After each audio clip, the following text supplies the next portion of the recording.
Irmãos, boa noite de novo. Eu que queria agradecer, né? Aqui é minha igreja, eu amo essa igreja, né? Eu e minha esposa, a gente se converteu aqui, a gente ama aqui e é um prazer. O estágio é um negócio engraçado, porque a faculdade não, o seminário nos manda cumprir 32 horas semanais, né? Que são bastante horas, então a gente fica caçando o que fazer, né? Às vezes, mas a gente veio para cá e conversando com a Milena, que a nossa ideia não era que seja um tempo mecânico da gente cumprir horas apenas, né? Porque seria fácil, né? A gente arrumava algumas coisas para fazer, a gente visitava, preparava algumas coisas, mas a gente queria que fosse um tempo de comunhão com Deus e com os irmãos mesmo, de verdade, né? E Deus proporcionou isso, foi muito bom aprender, né, mais o Senhor, aprender com os irmãos, poder compartilhar com os irmãos a palavra, que realmente é algo que para mim era muito difícil, porque muito tempo na igreja, mas oficialmente, a primeira vez que eu preguei foi esse ano, né? Quando eu preguei em Efésios para os irmãos. Então, os irmãos às vezes falam, não, esse tempo parece nervoso, mas muito nervoso, né? A hora que eu vou os irmãos percebem hoje, a hora que eu for passar a folha aqui, minha mão tremendo. Mas, glória a Deus, porque Deus tem usado a nossa vida e eu agradeço a Deus por essa igreja, né? Porque Deus tem me ensinado a ser mais servo através dessa igreja aqui. Então, eu louvo pela vida dos irmãos. Os irmãos lembram que carta que a gente está conversando? Filemon, muito bom. Quem escreveu a carta de Filemon, irmãos? Não ouvi. Paulo. E Paulo escreveu para quem? Para quem que foi que Paulo escreveu? Para Filemon, uma carta que Paulo escreveu diretamente para esse servo de Deus aqui, Filemon, né, que era filho na fé. E vamos lembrar um pouquinho o que acontece, qual é o contexto dessa carta, né? Qual é o contexto todo que acontece bem rapidamente. A gente já falou disso nos 3 domingos, mas vamos lembrar de novo, né? Que Filemon era um senhor de escravos, bem de vida, rico, né? O que acontece? Onésimo era seu escravo, era um dos escravos de Filemon. Onésimo, possivelmente, ele furtou um dinheiro de Filemon e fugiu, foi para Roma. Em Roma, o apóstolo Paulo estava preso, né, junto com Epáfras lá, e as coisas se ligam porque Epáfras possivelmente era o líder da igreja de Colossos, que era a igreja onde Filemon estava. E Epáfras, ele sabia desse acontecido, que Onésimo tinha fugido. E aí eles se depararam com essa situação, né? Um senhor de escravos e um escravo agora que foi convertido ao evangelho pela pregação de Paulo. E mais do que isso, era alguém que estava sendo útil ao evangelho, né? Sendo colaborador de Paulo, no ministério de Paulo. E a gente vê Paulo mandando essa carta, né? Que, na verdade, o cerne da carta é um pedido de Paulo a Filemon, para que Filemon recebesse Onésimo de volta, não simplesmente como um escravo, como alguém que fugiu, mas como agora alguém que tinha sido resgatado pelo amor, pelo sangue de Jesus Cristo, como todos eles, né? Filemon, Paulo apela para Filemon de forma bem particular, né, de forma bem direta, mas pelo relacionamento que eles tinham, Paulo não usa o apostolado dele para fazer o pedido, mesmo que ele pudesse fazer, e foram essas coisas que a gente conversou sobre a carta em resumo. Eu não sei se os irmãos ficaram curiosos, mas a primeira vez que eu li, eu não fiquei, mas depois eu fiquei pensando, né? A gente conversa sobre o texto, mas o que será que aconteceu depois, né? O que será que aconteceu quando Onésimo voltou, né? Quando Paulo mandou Onésimo de volta e Filemon encontrou. Eu não sei porquê, mas a história não deixa claro esse retorno, né? A tradição diz que Filemon fez exatamente aquilo que Paulo pediu para ele, né? E glória a Deus por isso. Dizem que Onésimo foi o líder ali, eles chamam de arcebispo, mas da igreja em Bereia, né? Então dizem que foi ele que começou os trabalhos ali, mas são coisas que a tradição diz, mas que não há confirmação exata sobre isso. E o que eu queria que a gente fizesse hoje, o Will pode soltar, tá, Will? É que a gente tivesse essa terceira parte das mensagens aqui, como a gente já passou expositivamente por todos os versículos do texto, que a gente tentasse pegar algumas aplicações que a gente pode aprender com toda essa carta que a gente leu, né, com a vida tanto de Onésimo, quanto com a vida de Paulo, quanto com a vida de Filemon, né? E eu queria que a gente, primeiro, vocês podem abrir em Filemon aí, irmãos? A gente vai ler alguns versículos durante a carta, tá? A gente não vai ler ela inteira como a gente fez, mas a gente vai dar uma passada em alguns dos versículos mencionados na carta para a gente tratar de alguns assuntos. A primeira coisa que eu queria que a gente estivesse pensando e que fosse uma aplicação para a nossa vida, e pode passar, Will, é que a gente deve estar sensível às oportunidades de elogiar sinceramente as pessoas. A gente pode ler os versículos de 4 até 7. Gente, Paulo é bem generoso nos elogios a Filemon aqui, a gente pode perceber. Né? Ele destaca o relacionamento de Filemon com Deus, né, como servo de Deus. Também destaca o relacionamento de Filemon com os outros, e a gente vê que Filemon, de fato, era alguém que se relacionava com as pessoas de forma piedosa. A igreja se reunia na casa de Filemon, os irmãos lembram que a gente conversou sobre isso. Paulo enaltece a fé de Filemon, mas não só a fé dele. É claro aquilo que Filemon cria no sacrifício de Cristo sobre a vida dele, ele tinha fé sobre isso, só que Filemon era alguém que é exemplo para cada um de nós, de uma fé que é colocada em prática, e a prática de Filemon era expressa no amor. A gente conversou sobre isso nos 2 dias também. Os efeitos práticos da fé de Filemon eram o amor que ele tinha para com todos os santos. Ele não fazia acepção de pessoas, né? Ele não fazia nenhum tipo de acepção. E Filemon era um motivo de gratidão para Paulo. A gente vê Paulo falando nos primeiros versículos, a gente percebe quantos motivos Paulo tem para agradecer pela vida de Filemon. E as perguntas que a gente tem que se fazer sempre, né? A minha vida, né? Eu como filho de Deus, eu tenho sido um alento, eu tenho sido um refrigério para o meu irmão, né? Os meus irmãos olham para mim e têm vontade de agradecer ou de chorar, né? Os irmãos olham para a minha vida e os irmãos ficam tristes e têm vontade de chorar por ver a minha vida, ou os irmãos olham para a minha vida e ficam alegres, ficam gratos a Deus por ver uma pessoa piedosa, uma pessoa que segue os caminhos do Senhor e que realmente busca o Senhor. Eu queria falar para os irmãos que o amor cristão, ele sempre traz bênção à vida das pessoas. O amor correto, conforme Deus nos mandou fazer, ele sempre traz bênção nos nossos relacionamentos, né? E a gente expressar isso com as nossas palavras, às vezes a gente fica... às vezes a gente se acostuma a conviver junto, e a gente não olha para o irmão e fala assim, irmão, que bom que você fez isso, aquilo que você fez foi muito bom, né? Eu olho na vida do irmão e vejo um irmão piedoso, vejo um irmão caridoso, vejo um irmão bondoso. Diversas vezes a gente tem oportunidades de olhar para a vida uns dos outros e agradecer. Paulo olhou para a vida de Filemon e agradeceu, né? E para a gente pensar nisso, a gente ser motivo de gratidão aos outros, né? Esse amor cristão, ele demonstra gratidão pelos outros. Ele procura o bem dos outros, né, são algumas coisas. Lida honestamente com eles, leva o fardo dos outros e crê no melhor das outras pessoas.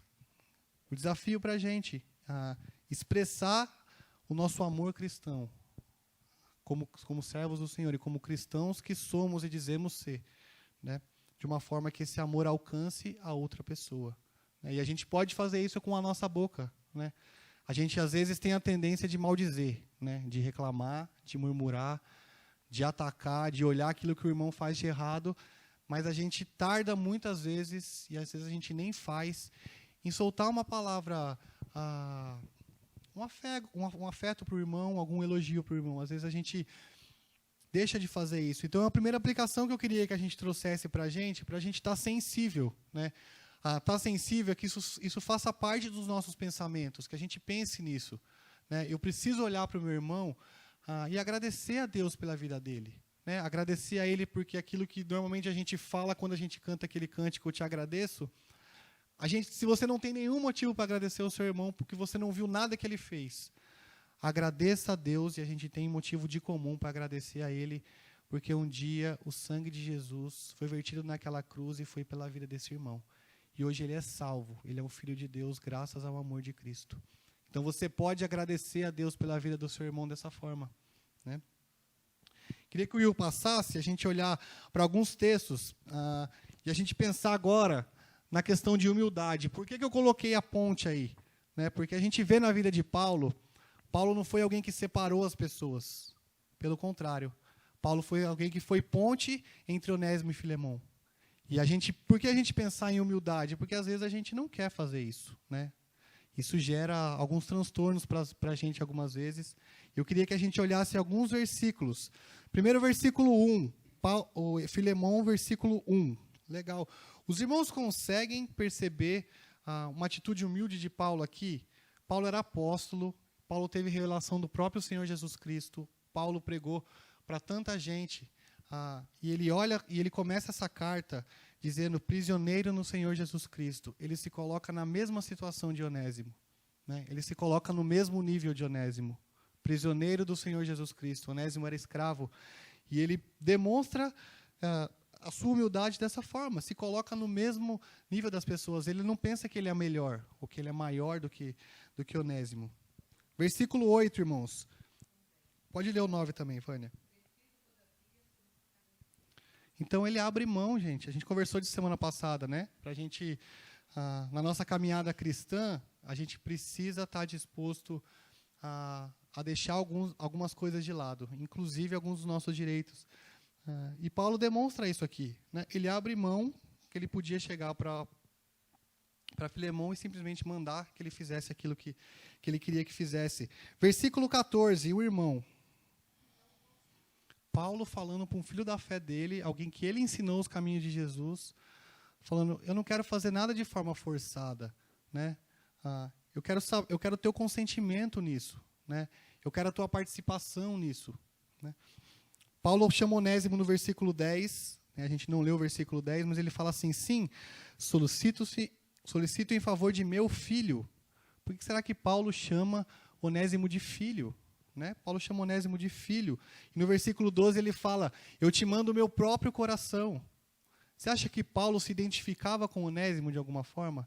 E a gente olha para a vida de Onésimo, às vezes Onésimo é bem pior do que muitos de nós aqui, né? A atitude de Onésimo, pelas consequências e por aquilo que ele fez, foi muito pior do que muitos de nós fazemos aqui. Mas, normalmente, a minha tendência é me achar num grauzinho ou numa escada, num degrau acima do meu irmão, né? E Paulo demonstra o contrário, né? Paulo se identifica com as pessoas. Essa é a atitude humilde de Paulo, né? E a gente, muitas vezes, a gente fecha as portas dos relacionamentos, né? A gente fecha a porta dos relacionamentos porque a gente assume uma posição autoritária, porque a gente quer impor as coisas, ou porque a gente quer que seja feita do nosso jeito, em vez da gente ter uma posição humilde, né? E deixar que as pessoas participem da nossa vida com a gente, né? Que elas decidam, que elas escolham algumas vezes, né? Numa reunião, às vezes, por que eu tenho que sempre dar a última palavra, né? Por que a minha vontade tem que sempre ser feita, né? A gente pensar obrigado, como diretor. Engraçado que depois eles ficam bravos comigo, certo, irmão? Porque todo domingo eles põem água aqui para mim e nenhum domingo eu dou nenhuma bicadinha nessa água aqui. A água acaba a pregação, a água está intacta. Eu vou beber agora, tá? Pronto, agora não pode ficar bravo comigo mais, eu bebi a água. E a gente pensar nessa ideia da gente se colocar na mesma posição das pessoas. E a gente pode tirar essa aplicação um pouquinho para fora do nosso contexto só de igreja também, né? Às vezes a gente, no nosso trabalho, às vezes no nosso relacionamento familiar, às vezes no nosso relacionamento com os nossos amigos, a gente também tem a tendência de agir da mesma forma. A gente querer impor a nossa opinião, né? A gente achar que a nossa solução para todos os problemas é a melhor. E como que a gente trata nosso irmão, né? Como que eu me posiciono frente ao meu irmão quando eu vejo uma falha dele? Eu sou o apontador de dedo, né? Eu sou aquela pessoa que aponta, meu irmão, você fez isso, você fez aquilo outro, você desobedeceu a Deus. Ou eu sou alguém que sou alento para o meu irmão, mas não que eu deixo o pecado ou a falha do meu irmão de lado, mas que eu sou de fato uma pedra de apoio para que aponte junto com ele para Cristo, para que ele perceba o erro dele e que eu ganhe meu irmão a ponto da gente caminhar junto na direção de Cristo, né? Apontar o erro do... Gente, se vocês forem olhar para a minha vida, né, vocês vão achar muito erro. Vocês vão achar muito erro do que, inclusive, eu não sei que eu tenho. Vocês vão achar pecado que eu nem imagino que eu tenho, se vocês começarem a conviver comigo, né? A minha esposa sabe bem, né? A gente tem, às vezes, normalmente as santas, as nossas esposas, elas são mais sábias em saber os nossos defeitos, né? As qualidades também, claro, mas os defeitos, elas são boas nisso, em saber os defeitos. Mas a gente está esperando o tropeço do irmão, ou a gente, às vezes, antes do meu irmão tropeçar, eu estou vendo meu irmão caindo, eu estou vendo meu irmão caminhando na direção errada, eu sei que ele vai cair, meu irmão, aqui tem um buraco, meu irmão está indo para o buraco, eu dou um empurrão, ou eu seguro o braço do meu irmão? Né? Eu sou suporte para ele, eu sou apoio para ele. Ser humilde, meus irmãos, é muito diferente daquilo que o mundo diz que é ser humilde. Né? É muito diferente do que simplesmente ser pobre, porque tem gente que acha que ser humilde é ser pobre, ser humilde não é ser pobre. Né? Ser humilde não é ter poucos bens, ser humilde não é falar que sou humilde. Né? Às vezes, muitas pessoas que falam que sou humilde estão demonstrando uma tremenda arrogância já ao falar que são humildes. Né? Um tremendo egoísmo. É muito mais do que isso. Né? Ser humilde, conforme a Bíblia diz, é amar o nosso irmão, demonstrar a atitude de amor verdadeiro ao nosso irmão. Amar o nosso próximo como a nós mesmos. A gente falou esse versículo os 3 domingos. Né? Amar o nosso próximo como a gente já se ama. Nos colocar no lugar do nosso irmão. Caminhar com o nosso irmão. Né? Mais uma vez, sair da nossa zona de conforto. Então, para a gente pensar, né? A gente tem sido ponte entre as pessoas, às vezes, né? Às vezes o problema não é comigo, mas o problema é com o outro. Eu tenho sido ponte, eu tenho sido alguém que tem sido pacificador, alguém que tem ajudado a tratar problemas, ou eu tenho simplesmente ficado na minha e deixando os problemas acontecer. Né? Deixa o problema acontecer, que eu não tenho nada a ver com isso. Né? É a vida do meu irmão. A gente é desafiado a ter a nossa atitude de humildade, amando o nosso irmão e demonstrando esse amor na prática com ele. Pode passar, Will. E aí, entrando nessa ideia, a gente tem a oportunidade sempre na nossa vida da gente ser pacificador. Desculpa, pode voltar, Will, é aquele lá mesmo. Tá? A gente olha para a reputação de Filemão e a gente vê um versículo 8, ele tem uma palavrinha aqui, na verdade, 2 palavras que elas são chaves, que ele fala, pois bem. Na verdade, Paulo está falando aquilo que Filemão já fazia com aquelas pessoas ali, só que isso está conectando ao fato de que Filemão, aquilo que Filemão já era para muitos santos, e que aquilo que ele já era para a igreja dele, ele deveria ser agora numa situação mais difícil, talvez a mais difícil dele fazer, né, com o escravo fujão, né, aquele que fugiu da casa dele. E aí ele usa, a gente vê a vida de Paulo apelando para a linguagem do amor. A gente está falando mais uma vez de amor. Paulo apela para a linguagem de amor em vez de aproveitar a autoridade que ele tinha para falar. Paulo move o coração de Filemão, contando a Filemão sobre a conversão de Onésimo, né? Trazendo para ele é seu irmão em Cristo. Né? O mesmo Cristo que morreu por você e que verteu o sangue na cruz pelos seus pecados, verteu pelos pecados de Onésimo. E a gente pode dividir a vida de Onésimo em 5 partes, pelo menos, né? A gente trazendo para a história daquilo que aconteceu. Primeiro, na casa de Filemão, a gente vê a desonestidade de Onésimo. Ele roubando o seu senhor e fugindo. A gente pode olhar para Roma, ele em Roma, depois de fugido, uma grande cidade lá, de liberdade sem limites e muitas tentações. Realmente, Roma tinha muita coisa para quem queria chutar o pau da barraca ou afundar o pé na jaca. Lá era uma cidade propícia para se fazer isso, né? Aqueles que quisessem fazer. Né?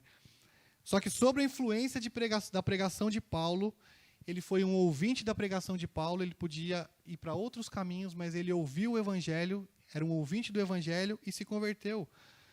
Depois, na prisão, ele foi um ajudante de Paulo, né? E a sua conversão se prova pelo fato dele deixar as más companhias, servir a Paulo e estar pronto a voltar para o seu Senhor. Talvez a gente não pense sobre isso, porque a gente sempre fala assim, qual que é a situação, qual que será que devia ser a cabeça de Filemão ao receber Onésimo?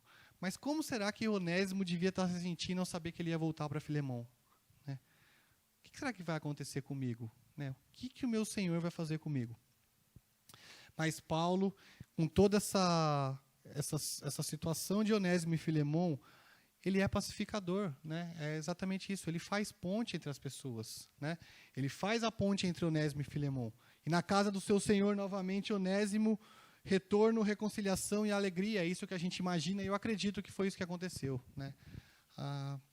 Pela a minha fé e aquilo que lendo o texto, eu acredito que, de fato, Filemão foi obediente a Deus primeiro e à orientação de Paulo, e que, de fato, o Onésimo foi transformado por isso. O Evangelho transforma as pessoas, né? Ele transforma uma pessoa inútil numa pessoa útil. E Paulo usa a argumentação da transformação da vida de Onésimo também para fazer ponte. Paulo usa o argumento da providência divina, versículos 15 e 16. E a gente vê Paulo aqui, ele fala pode ser, mas Paulo deixa claro que ele sabia que a agenda de Deus para todo o acontecido era aquela, né? Era aquilo que Deus queria que acontecesse. Nenhum tio dessa história toda que a gente conversou e que a gente leu saiu do controle de Deus, ou da soberania de Deus, ou do cuidado de Deus sobre toda a circunstância. E Paulo usa como argumento o seu próprio afeto por Onésimo. Versículo 12. O que diz no versículo 12? Acho que a gente já leu ele, mas vamos ler de novo. Versículo 12. Alguém... Isso, ele tá falando para Filemão. Recebe como meu próprio coração, né? E Paulo foi o intercessor, que Paulo orou, e a gente vê ele agradecendo. Paulo foi um mediador em toda a circunstância, né? Paulo mediou toda a situação entre eles, né? E, acima de tudo, Paulo foi um pacificador, né? Que ele podia simplesmente ter listado aquilo que deveria ser feito, mandado pagar as consequências de cada um, mas ele foi um pacificador, né? Foi um construtor de pontes. E, mais uma vez, eu pergunto para os irmãos, a gente tem sido construtor de pontes entre as pessoas? Entre a gente e as outras pessoas, e entre outras pessoas, que a gente sabe, às vezes, que tem um irmão que não está conversando com o outro. Isso acontece, né? A gente vê isso muito forte acontecendo no mundo, mas, infelizmente, na igreja acontece ainda, né? Por algum problema, um irmão não conversa mais com o outro, ou o irmão está com um relacionamento quebrado com o outro. Então, é um bom dia, né? Assim, bem seco, alguma coisa assim. Esse tipo de atitude não cabe para a gente como crente, né? Se eu tenho um problema com meu irmão, eu resolvo, eu faço essa ponte, eu resolvo o problema com meu irmão para a glória de Deus e a gente volta a caminhar junto, né? Quarta aplicação, são só 7, tá, gente? A gente vai passar rápido, são só 7, tá? Quarta aplicação, e eu pensei nessa imagem aí que é bem interessante, é forte, mas é interessante, a ideia de que Deus transforma. A gente nunca deve desistir de ver o evangelho verdadeiro do Senhor Jesus Cristo prevalecendo na vida das pessoas, né? Às vezes é uma pessoa que a gente acha que não tem jeito, né? Não tem jeito. Esse cara não tem jeito. Esse cara aí só por Deus mesmo, né?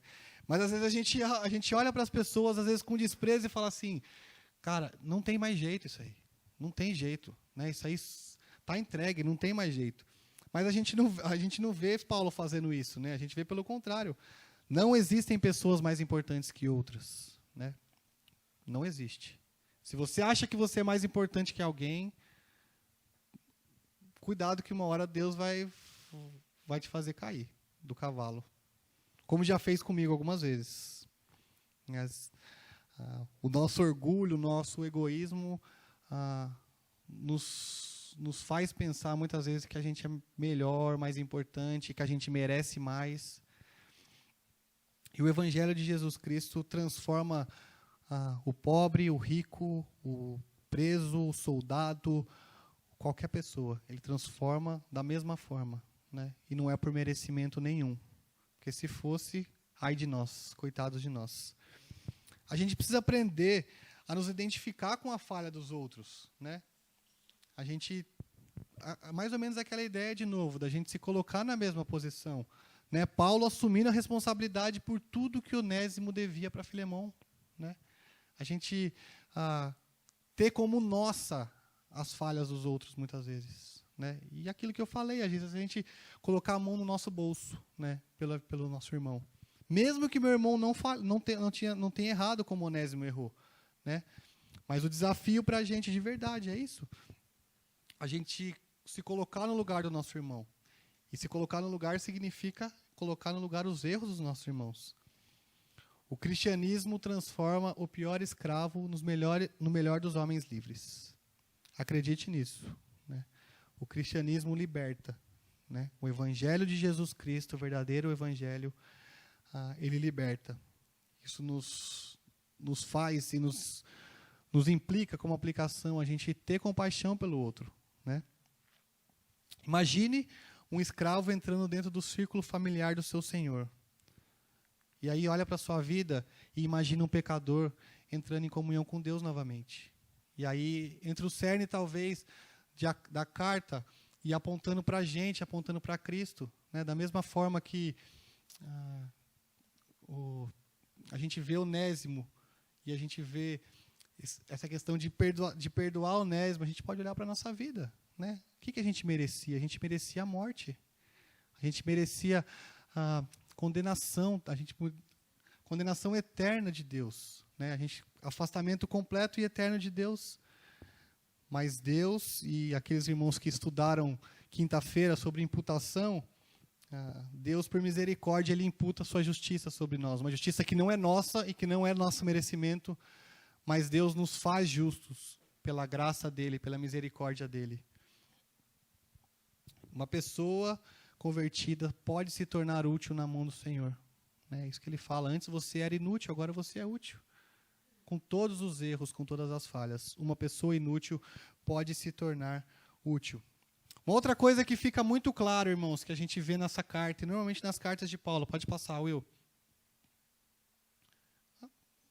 Isso.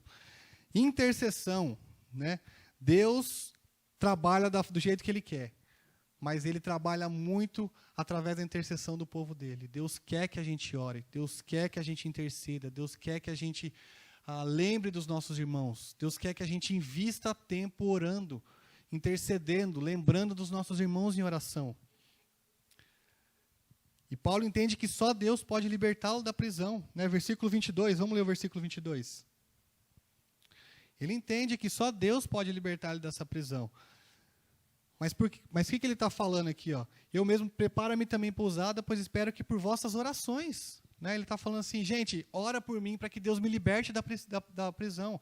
Eu sei que Ele pode fazer, mas orem por mim. Né? Orem por mim. E a gente tem que trazer isso para a nossa realidade da igreja e pensar nas reuniões de oração que a gente tem. Né? A oração, você pode orar individualmente, você pode interceder, mas foi muito legal estar essas 3 semanas, cada dia num grupo diferente de oração e ver que o formato é diferente, né? A forma como é feito é diferente de um grupo para o outro, mas que ali são os santos do Senhor reunidos intercedendo pela vida dos outros, né? A gente agradecendo por aquilo que Deus tem nos feito, mas lembrando, né? E tem visto Deus agir, a gente tem visto as respostas de oração de Deus com relação à doença, né? Só lembrando aqui, a gente pode lembrar do seu Belmiro, que está bem, a gente orou pela vida dele. A dona Ana, que já está em casa, já está apresentando melhoras, já está em casa. A gente orando pela vida do Rodrigo, a gente vendo o Rodrigo aqui hoje. E não vou citar todos, mas a gente está vendo Deus agir, né? E Deus quer que a gente continue orando, que a gente continue colocando a vida dos irmãos em oração para Deus, lembrando da vida dos irmãos. Quando o homem trabalha, essa é uma frase conhecida aí, quando o homem trabalha, mas quando o homem ora, Deus trabalha. Né? Não que a gente não deve fazer nada, que a gente deve só orar. Né? Vamos só orar. Claro, a gente vai fazer a nossa parte para muitas coisas, a gente vai correr atrás de muitas coisas, atrás do pão, através de muitas coisas. Mas demonstrar nossa dependência, né, para que Deus possa continuar trabalhando nos nossos meios. Mais um, pode passar, Will.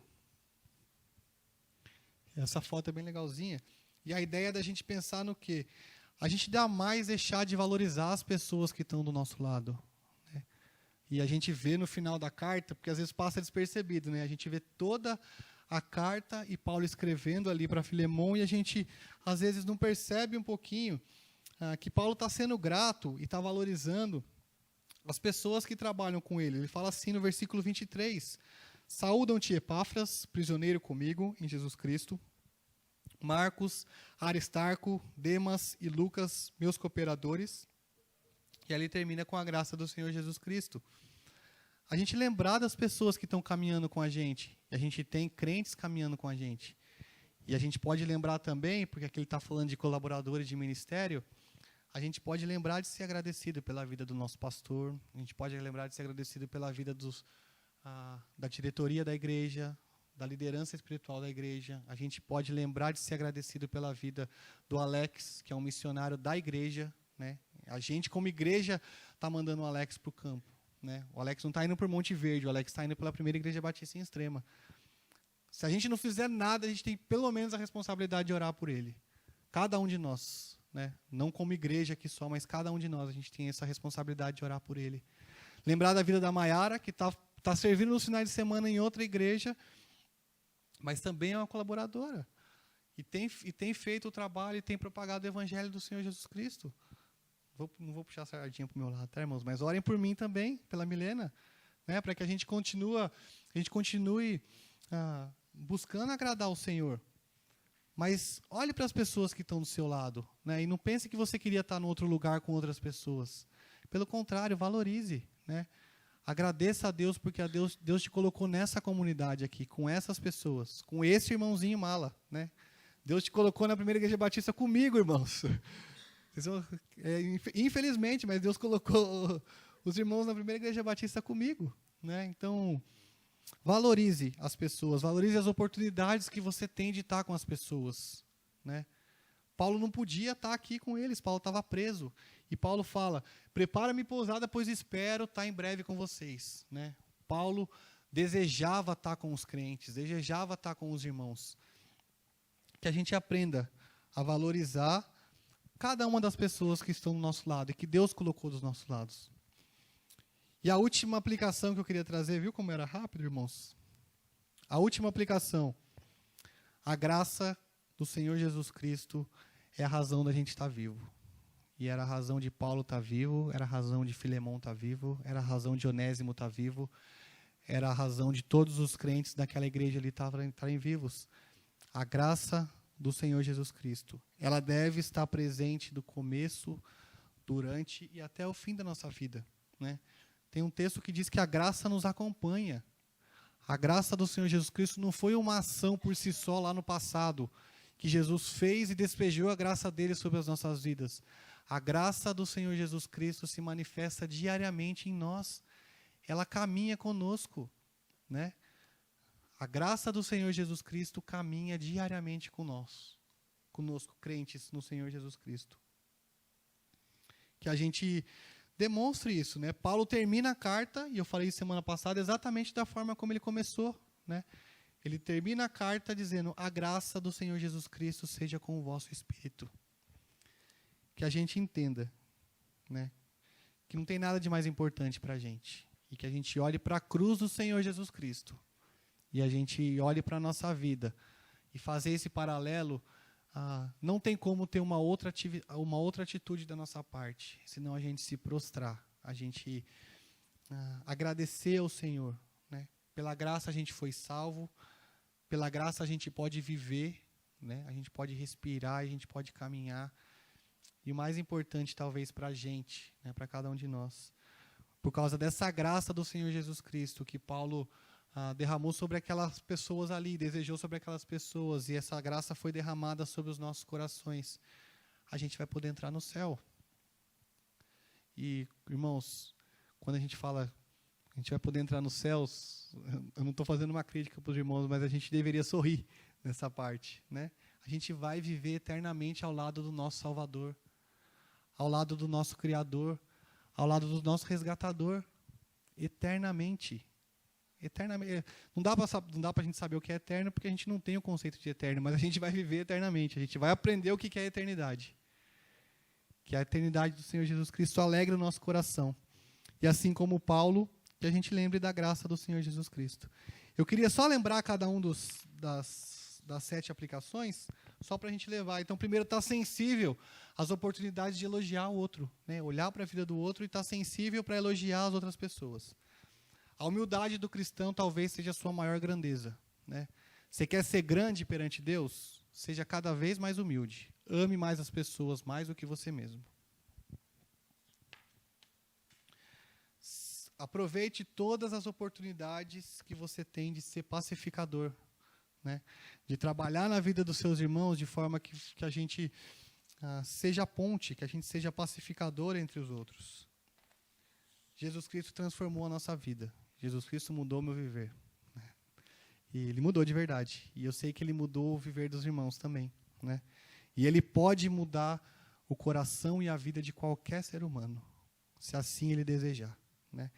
Então a gente nunca deve desistir de querer ver a ação do Evangelho na vida das pessoas. As pessoas são iguais perante o Senhor Jesus Cristo. Irmãos, vamos orar, vamos interceder uns pelos outros, né? Vamos lembrar de orar pela igreja, de orar uns pelos outros, né? Deus trabalha por meio da intercessão do seu povo. A igreja que ora, né? Ora que está na hora, tá bom? Jamais deixe de valorizar seu irmão, a tua igreja, as pessoas que têm caminhado com você. Por mais que não sejam essas que você queria que tivesse aqui. Mas louve ao Senhor, agradeça a Deus, valorize as pessoas que estão do seu lado. E nunca esqueça de olhar para a cruz do Senhor e lembrar da graça do Senhor sobre a sua vida, sobre as nossas vidas. Por ela fomos salvos, por ela vivemos e por ela traremos no céu. Que Deus nos ensine, né, como eu sei que Ele nos ensinou através desse exemplo, dessa carta, né, e a gente vê a vida desses servos do Senhor aqui sendo transformadas e sendo moldadas conforme Deus desejava, e que seja assim para a gente também. Tá? Obrigado, irmãos, pela paciência comigo, pelas minhas falhas, por me ouvirem. E eu espero que de verdade, aquilo que eu orei nas 2 vezes, que as minhas falhas, as minhas deficiências não sejam um empecilho de forma nenhuma, para que os irmãos tenham aprendido acerca da palavra do Senhor, né? Eu, lendo essa carta de verdade, né, para mim é um desafio falar para os irmãos, tal, mas Deus mudou muitas coisas no meu coração, e eu espero que seja assim com vocês também, para a glória do Senhor Jesus Cristo. Amém? Gostaria de orar, tá, irmãos? Pai, obrigado, Pai, porque hoje a gente pôde ver algumas aplicações práticas, e que isso pode ser feito na nossa vida, através de pessoas que viveram piedosamente, de que buscaram ao Senhor, de que foram obedientes, de que demonstraram fé, mas que demonstraram uma fé que foi vivida de forma bem prática, Pai. Que a gente aprenda, Pai, o Teu amor, e demonstrar esse amor para o próximo. É tão difícil, é tão batalhoso, ainda mais nesses dias de hoje, que a gente está tão tomado pela rotina, tão tomada pelos nossos próprios afazeres, e a gente esquece de olhar, às vezes, para os nossos próximos dentro da nossa própria casa, quanto mais para as outras pessoas. Mas o chamado do Senhor é esse, Pai, para que a gente ame, para que a gente interceda pelos outros, para que a gente valorize, para que a gente faça a ponte entre as pessoas, para que a gente ame as outras como o Senhor deseja, Pai. Nos ensina cada dia, Pai. Ensina meus irmãos aqui, ensina essa igreja que tem tanto ouvido, Pai, acerca de começar a colocar a mão na massa, Pai. De não olhar para trás, mas de colocar a mão no arado, de começar a ser útil para o Evangelho. E não tem como a gente ser útil, Pai, simplesmente sentado no banco da igreja, mas a gente tem que colocar na prática aquilo que a gente tem aprendido. É um grande desafio, mas eu sei que o Senhor caminha conosco, e a Tua graça, que um dia nos salvou, que caminha conosco e que nos fará entrar na eternidade com o Senhor, Pai, é suficiente para transformar a nossa vida e nos moldar de forma que a gente seja mais parecido com o Senhor e tenha as atitudes da forma que o Senhor deseja, Pai. Obrigado mais uma vez pela vida de Paulo, que mais uma vez tanto nos ensina, né, esse servo do Senhor, com todas essas atitudes. Mas obrigado por ver também pessoas que antes estavam longe do Senhor, mas foram transformadas, e de servos do Senhor dispostos, Pai, a abrir mão de qualquer coisa, inclusive dos seus direitos, para que o Teu nome, para que obedecer ao Senhor seja mais importante. Eu Te agradeço, Pai, por tudo que o Senhor tem feito por nossas vidas, Pai. É no nome do Teu Filho Cristo a quem eu oro e agradeço. Amém.